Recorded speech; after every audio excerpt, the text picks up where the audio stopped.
much. Well, thank you so much, Chairman Thune. Thank you, Ranking Member Schatz. Thank you as well to Chairman Wicker and also Senator Cantwell, who I know knows a little bit about entrepreneurship.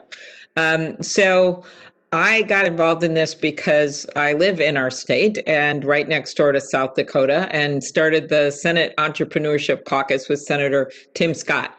And the reason we did that is because after the '08 downturn, we realized there was a startup slump going on, and we know that's how a lot of the jobs are created in our country. And one of the things we immediately knew, and I think we all knew it just from our own experiences, that over 70% of all the venture capital being concentrated in just three areas. That's Silicon Valley, Boston, and New York. And so what happens is too often promising startups aren't able to access the support they need simply because of where they're located. And I think if there's any silver lining to this pandemic, it is perhaps that no matter where you are, you're going to be able to access employees and the like as more people are working remotely. But it's still a problem. And we've seen it even more magnified as small businesses are closing at a faster rate than big ones.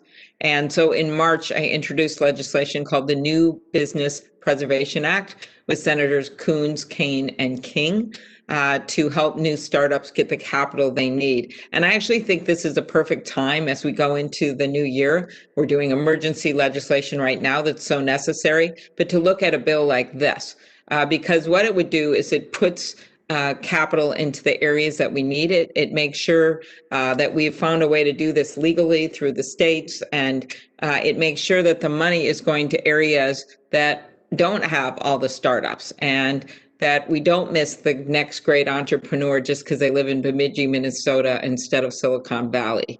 And what we know is that the more startups we can have, the more problems we're going to fix, and the more jobs we're going to create in this country. So as we see the light at the end of the tunnel with the vaccine, I think it's a really good time for this committee in the coming months to look not just at my bill, but into all legislation that deals with how we can encourage entrepreneurship and startups. So thank you very much. Thank you, Mr. Chairman. Look forward to hearing from the witnesses.